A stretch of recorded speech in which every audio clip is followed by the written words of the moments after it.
subscribe to our YouTube page, please, please, please. All right, y'all. So it is time for the Relationship 411. And the Relationship 411 tonight is a little different this morning, tonight, wherever you are. So if I say tonight, tomorrow, know that I'm just talking to whatever location you're at. Okay? Okay, so our Relationship 411 tonight is about these technology fees that low-income families are getting pounded with, and also about the school system. What is the school system doing? What is the school system saying?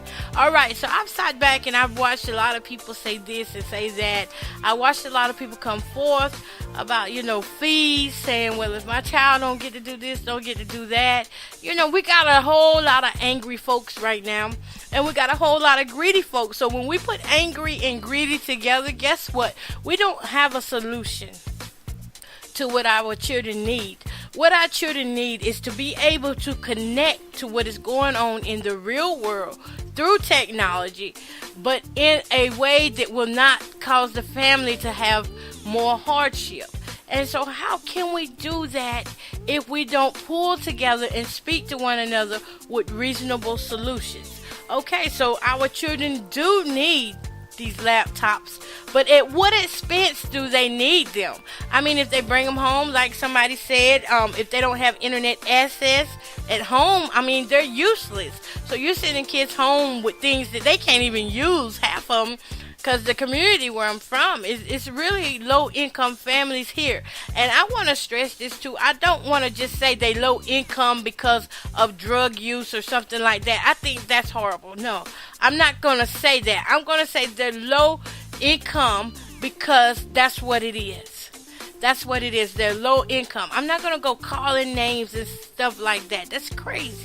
We don't got to do all that when God is involved. What our children need is a stability. They need a place where they can connect to the technology without having to face these hardships. So what do I recommend we do?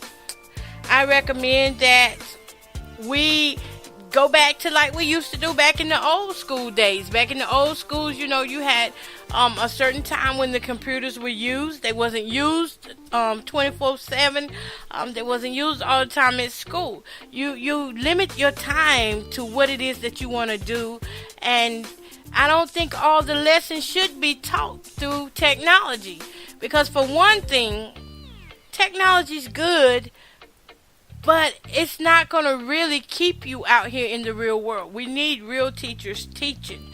We need, not only that, we need our board, our school districts to get in line, get in order, get out here and see what these children are really dealing with. See what these families are really going through. Because there's some really great families out here that are suffering, trying to pay off these fees. And another thing too, some of these charity organizations can always open up a foundation or something to help cover the cost. Like just the same way you do at a hospital. You have an organization that's covering hospital fees where they raise money and cover hospital fees. That's what we need in this case. We need that as well when it comes down to these technology fees. But we need people over the finances that are stable. We don't need to just throw anybody in there. We don't need just anybody speaking up either, because half the time people are ignoring this issue and going through the hardship just because of the people who are overseeing it, I should say. I mean really, what do I know? I'm just a mother and an auntie who had to watch her 6-year-old niece sit in an office while I watched my granddaughter graduate, and they were supposed to graduate together yesterday, and it really bothered me to see that child sitting in there. So how far do we go how far do we take it whenever it comes down to these fees and stuff? After all, these computers are brought with the grants. Seemed like to me it would be enough grant money to cover the updates for the computers, for any damages to the computers, because you're dealing with children. You're just dealing with kids, and kids are messy. Kids are not responsible like that, especially for our little kindergarten kids and first grade and second grade. You can't expect those kids to take on the responsibility of adults, and you can't expect the parents to have to shell out extra money for what their kids do while they're at school. So, I think what happened here is miscommunication. I think nobody thought about what was going to happen to the people who was in poverty. I think they saw a great opportunity to get a grant and to put these computers in the system and say, hey, look what we got. Look what we're doing. And that's the problem. We have too many opportunities where people are just jumping and they're so excited to be doing something that they're actually not effective at all. They're not doing anything. They're just a whole lot of talk. And got all this stuff out here, and now we got our children, half of them, they can't participate into the awards, recognitions and stuff, and their names have been omitted from certain things. It's sad that we send our children to school for education, and while the education is there, they're always finding little things that constantly keep the family down, really. You're trading off something for something. If I give you education, we gotta take this, we gotta take that. Most of the families in this community are poor. And it's not because of poor choices. It's because it's not poor choices all the time. And it's not doing side things that are wrong all the time. Sometimes families just simply cannot make ends meet. And I think that would be a better argument than to say what they're on and stuff like that. I think that's ridiculous. I mean really. But y'all, I'm praying that there's a solution for it. Like I said, our children shouldn't have to go through that. And hopefully I can come back at a later time and talk about this.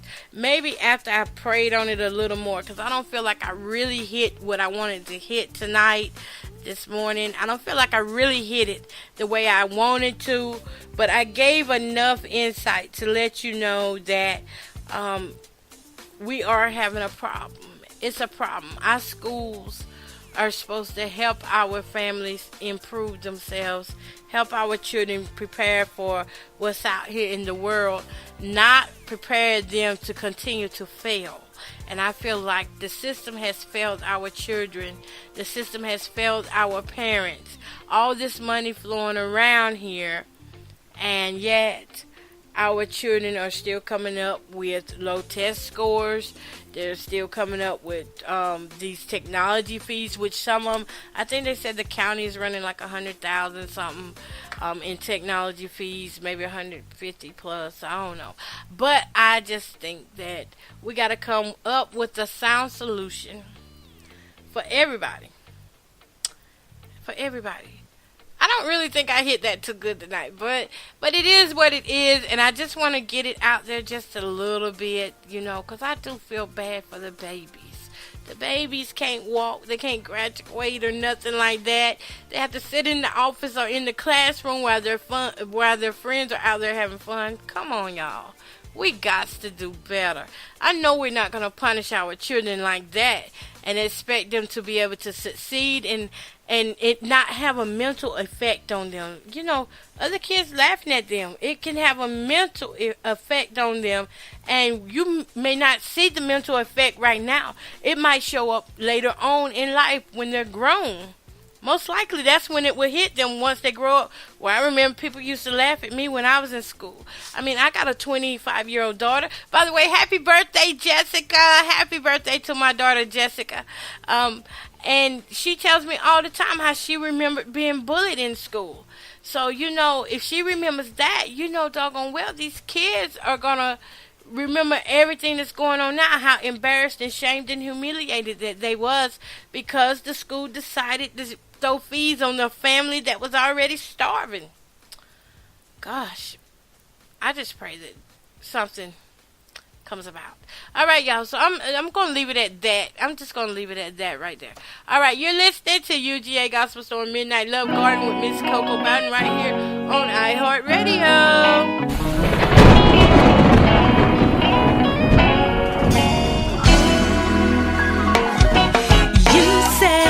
You never never leave me.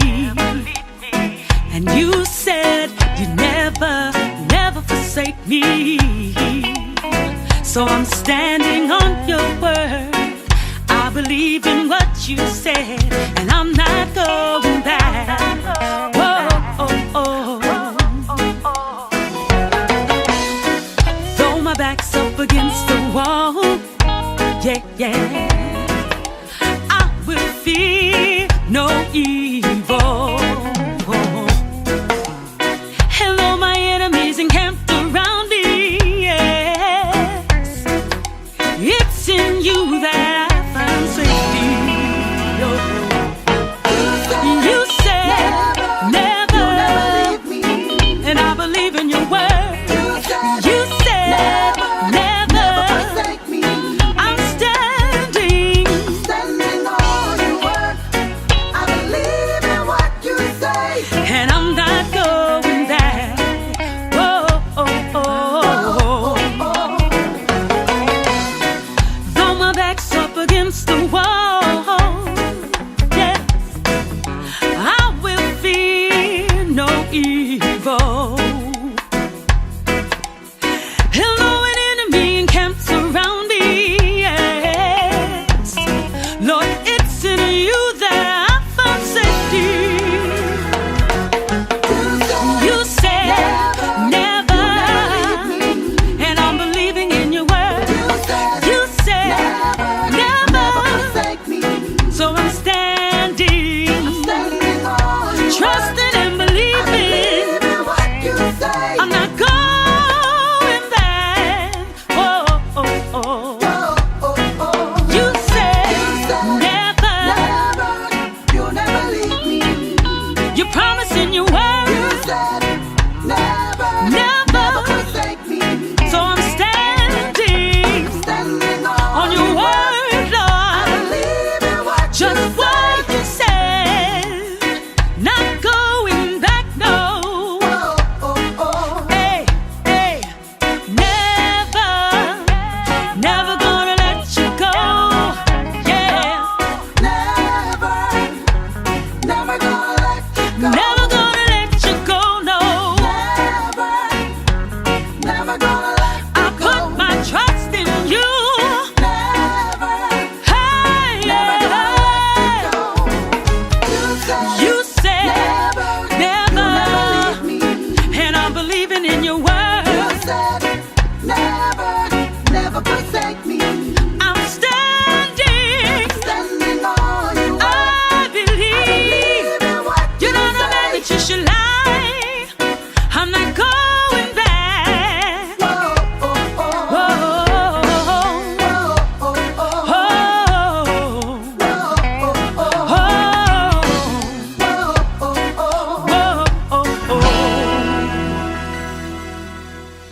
Never gonna let you go. It is Friday! Thank God it's Friday, TGIF Friday. And y'all, I have a Dr. Oz quick tip for you right here in the Midnight Love Garden with Miss Koko Bowden. Quick tips on how to organize your life. Alright, let me break it down for you. First of all, he says create a flexible calendar. Dentist appointments, piano practice, soccer games, etc. Your family's life can seem like a never-ending cycle of activities and errands. Keep track of it all easily with a flexible sticky note calendar. Pin index cards on large bulletin boards to build a monthly calendar. Color code appointments by assigning a color to each member of your family. Clear, clean, and easily revisable sticky note calendars can save your family time and energy. Number 2, establish a command station. When you've got a household to run, every minute counts. Research shows, however, that women spend almost an hour every day looking for lost items. Get that time back by establishing a command station, a place near the entrance of your home to keep necessities in one place. Hooks for backpacks and purses, baskets for snacks and school forms, chargers for cell phones and gadgets. Design your station to suit your family's needs. Number 3.